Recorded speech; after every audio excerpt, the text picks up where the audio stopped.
សួស្តីកូនសិស្សទាំងអស់គ្នាដែលចង់ដឹងពីការប្រឡងណាថ្ងៃមុនប្រឡងនៅជប៉ុនតែអត់ទាន់ដឹងថាលទ្ធផលចេញហើយនៅទេហើយកូនសិស្សគាត់ចង់ឲ្យខ្ញុំប្រាប់ពីរបៀបនៃការ check ណាអញ្ចឹងនេះគឺជា link ដែលខាងជប៉ុនគាត់ផ្ញើចូល Gmail របស់កូនសិស្សហើយកូនសិស្សអាច check មើលតាម link នឹងបានអញ្ចឹងយើង copy link នឹងមក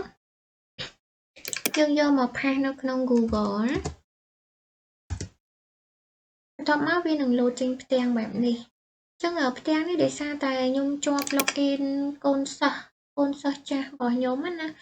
check មើលមុននឹងបន្តិចទៅហើយទៅវាជាប់អញ្ចឹងនៅពេលដែលយើងត្រូវ check មើលប្រវត្តិរបស់អ្នកថ្មីគឺយើងត្រូវ login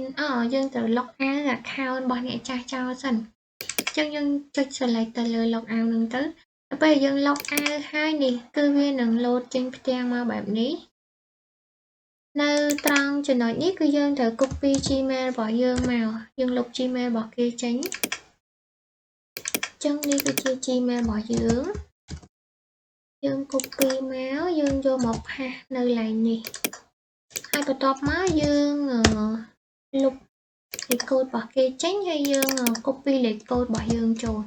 លេខកូដត្រង់កន្លែងនេះគឺជាលេខកូដដែលយើងបានបង្កើតសម្រាប់ទិញពាក្យរបស់យើងហើយបន្ទាប់ពីយើង copy ហើយហ្នឹងគឺយើងយកពាក្យ login នៅកន្លែងផ្ទាំងពណ៌លឿងហ្នឹងណាអញ្ចឹងយើង select នៅលើហ្នឹងមកហើយវានឹងចេញផ្ទាំងមកបែបនេះ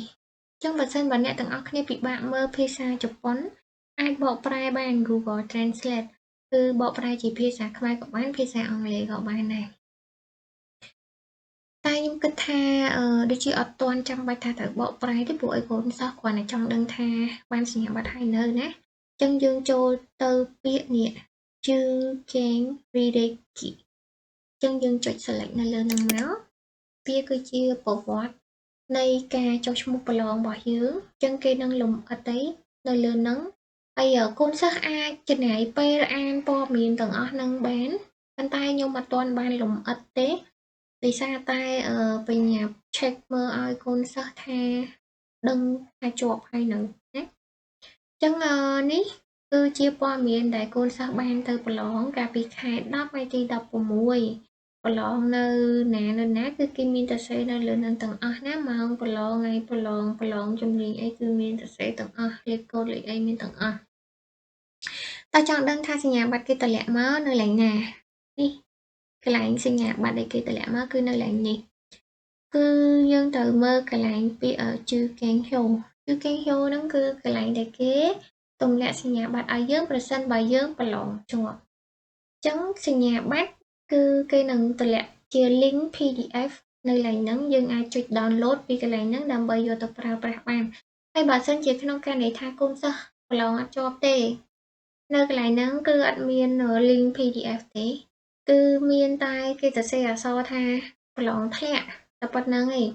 ហើយបើចង់ដឹងថាបន្ទុកប៉ុន្មានគឺអត់មានទេខាងវិជ្ជាចប់ហើយនឹងខាងចំណីអាហារវិជ្ជាចប់ចំណីអាហារហើយនឹងខាងអាហារដ្ឋានគឺគេអត់មានចេញជាបន្ទុកទេបើសិនជា JST បានគេមានចេញបន្ទុកកូនសិស្សអូខេអញ្ចឹងតែប៉ុណ្្នឹងទេអរគុណច្រើនហើយពាក់ព័ន្ធនឹងព័ត៌មានផ្សេងកូនសិស្សតនេអាច Google Translate ហើយអានព័ត៌មានបន្ថែមខ្លួនឯងទៀតបានណាចាអរគុណ